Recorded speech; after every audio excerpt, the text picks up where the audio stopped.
بسم اللہ الرحمن الرحیم الحمد للہ رب العالمین والعاقبۃ للمتقین والصلاۃ والسلام علی سید المرسلین نبینا محمد وعلی آلہ وصحبہ اجمعین ومن تبعہم بإحسان الی یوم الدین اما بعد۔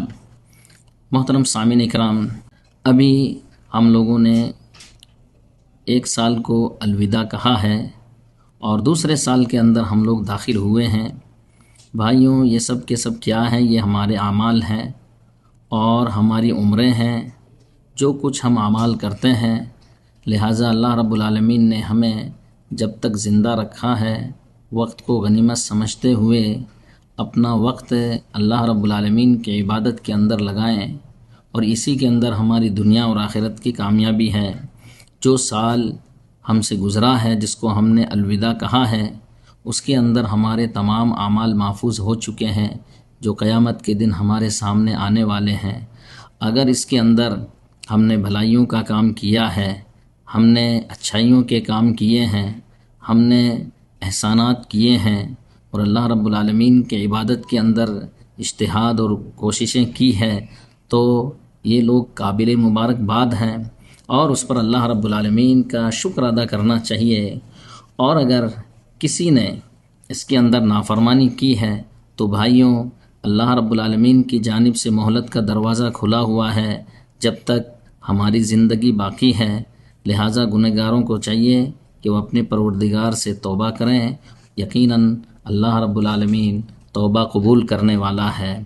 میرے مسلمان بھائیوں، یہ جو ماہ محرم ہے، یہ اللہ رب العالمین کی بڑی فضیلت والا مہینہ ہے۔ اللہ رب العالمین نے اس کو تعظیم کے اندر خاص کیا ہے اور اس کی چند وجوہات ہے۔ سب سے پہلی وجہ یہ ہے کہ یہ اشہر حرم میں سے پہلا مہینہ ہے۔ اس کو اشہر حرم کس کو کہتے ہیں؟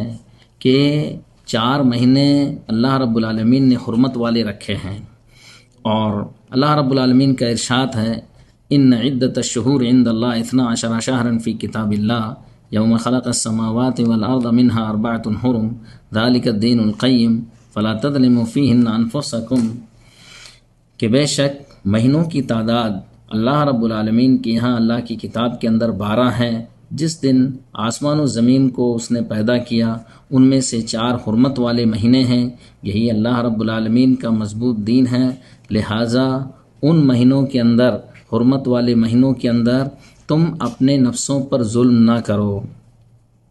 اس مہینے کی خصوصیت یہ ہے، سب سے پہلے محرم الحرام کی خصوصیت سب سے پہلے یہ ہے کہ ہجری سال کا سب سے پہلا مہینہ ہے، اور اس مہینے کو زمانہ جاہلیت کے اندر کانفرنس والا مہینہ وہ لوگ اس کا نام رکھتے تھے، کیونکہ اس کے اندر یہ لوگ اہم کاموں کا مشورہ کیا کرتے تھے۔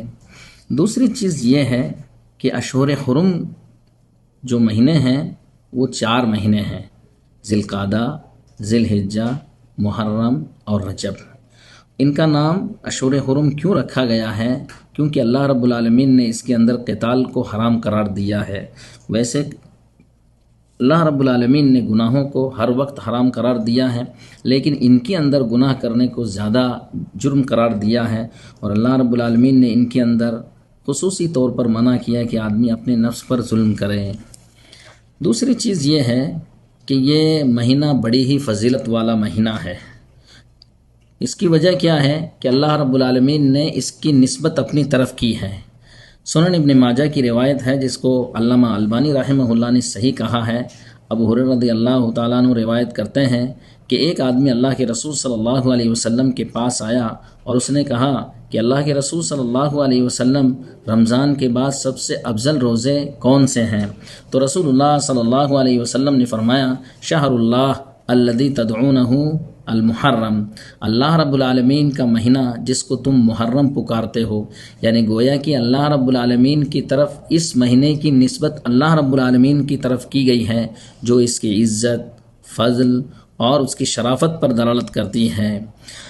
تیسری چیز یہ ہے کہ اس میں اعمال کرنا، اس میں جو سب سے زیادہ افضل عمل ہے بھائیوں، وہ روزہ ہے، جس کی دلیل صحیح مسلم میں ابو ہریرہ رضی اللہ تعالیٰ عنہ سے روایت ہے کہ اللہ کے رسول صلی اللہ علیہ وسلم نے فرمایا افضل الصیام بعد رمضان شہر اللہ المحرم و افضل الصلاۃ بعد الفریضہ صلاۃ اللیل، رمضان کے بعد سب سے افضل روزے اللہ کے مہینے محرم کے روزے ہیں، اور فرض نماز کے بعد سب سے افضل نماز تہجد کی نماز ہے۔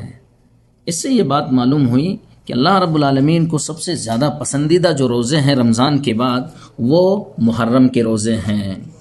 اسی طریقے سے خاص طور پر محرم کے روزوں کے اندر بھی عاشورہ کا جو روزہ ہے اس کی بڑی فضیلت آئی ہے۔ صحیح بخاری اور صحیح مسلم میں ابن عباس رضی اللہ عنہما سے روایت ہے کہ جب اللہ کے رسول صلی اللہ علیہ وسلم مدینہ پہنچے تو دیکھا کہ عاشورہ کا روزہ یہودی رکھتے ہیں، تو اللہ کے رسول صلی اللہ علیہ وسلم نے پوچھا کہ کیا چیز ہے جس کو تم رکھتے ہو، روزہ رکھتے ہو، کس بنا پر رکھتے ہو؟ تو انہوں نے جواب دیا یہ بڑا عظیم الشان دن ہے، اللہ رب العالمین نے بنی اسرائیل کو اسی دن میں نجات دی تھی، ان کے دشمن سے، فرعون سے اللہ رب العالمین نے بنی اسرائیل کو اسی دن نجات دی تھی۔ فصامہ موسیٰ، شکریہ کے طور پر موسیٰ علیہ الصلاۃ والسلام نے اس دن کا روزہ رکھا۔ تو اللہ کے رسول صلی اللہ علیہ وسلم نے جواب دیا فَأَنَا أَحَقُّ بِمُوسَىٰ مِنْكُمْ، تو موسیٰ علیہ الصلاۃ والسلام کی اتباع کا میں تم سے زیادہ حقدار ہوں۔ فَصَامَهُ وَأَمَرَ بِصِيَامِهِ، تو اللہ کے رسول صلی اللہ علیہ وسلم نے خود بھی روزہ رکھا اور صحابہ اکرام کو روزہ رکھنے کا حکم دیا۔ اسی طریقے سے عاشورہ کی فضیلت کے تعلق سے اللہ کے رسول صلی اللہ علیہ وسلم نے فرمایا صیام یوم عاشورہ احتسب علی اللہ ان یکفر السنۃ التی قبلہ، رواہ مسلم۔ عاشورہ کے روزے کے تعلق سے میں اللہ رب العالمین سے امید رکھتا ہوں کہ اللہ رب العالمین اس کی بنا پر 1 سال پہلے کے گناہوں کو معاف کر دے گا۔ اس کو مسلم نے روایت کیا ہے، یعنی یہ حدیث جو ہے مسلم کے اندر ہے۔ تو بھائیوں، ہمیں عاشورہ کا روزہ رکھنا چاہیے اور اللہ رب العالمین سے ثواب کی امید رکھنا چاہیے، اللہ رب العالمین سے دعا بھی کرنا چاہیے کہ اللہ رب العالمین ہماری اس مسئلے کے اندر مدد کرے اور ہماری اس عبادت کو قبول کریں اور ہمارا جو سال ہے وہ خیر و برکت کا سال بنائیں۔ اب ہمیں معلوم ہونا چاہیے کہ جو لوگ سعودی عرب کے اندر ہے، عاشورہ جو ہے وہ سنیچر کے دن آ رہا ہے، ہفتے کے دن آ رہا ہے، اور جمعہ کے دن 9 محرم، یعنی 2 روزے رکھنے ہیں، ایک 9 اور دوسرا 10، یعنی جمعہ اور سنیچر کا۔ تو سعودی عرب کے حساب سے 9 تاریخ جو ہے جمعہ کے دن آ رہی ہے، یعنی کل، اور جو لوگ انڈیا، پاکستان، بنگلہ دیش میں ہیں ان کے اعتبار سے ان کا جو ہے جمعہ کا 9 تاریخ جو ہے وہ سنیچر کے دن آ رہی۔ تو جو لوگ سعودی عرب کے اندر ہیں وہ جمعہ اور سنیچر 2 دن روزہ رکھیں گے، اور جو لوگ یعنی خارج مملکہ میں ہیں تو وہ بھی 2 روزہ رکھیں گے، لیکن وہ سنیچر اور اتوار کو۔ ان کے یہاں جو ہے عاشورہ جو آ رہا ہے وہ اتوار کے دن آ رہا ہے، کیونکہ اللہ کے رسول صلی اللہ علیہ وسلم نے فرمایا صوموا لرؤیتہ وافطروا لرؤیتہ، تم روزہ دیکھ کر کے روزے رکھو، چاند دیکھ کر کے، تم چاند دیکھ کر کے روزہ رکھو اور چاند دیکھ کر کے عید مناؤ۔ لہٰذا جہاں پر چاند دیکھ جاتا ہے وہی حکم ہوتا ہے اس کے دیکھنے کے اعتبار سے۔ تو بہرحال انڈیا، پاکستان، بنگلہ دیش کے جو لوگ ہیں وہ سنیچر اور اتوار کے دن روزہ رکھیں گے، ان کے یہاں اتوار کے دن عاشورہ آ رہا ہے۔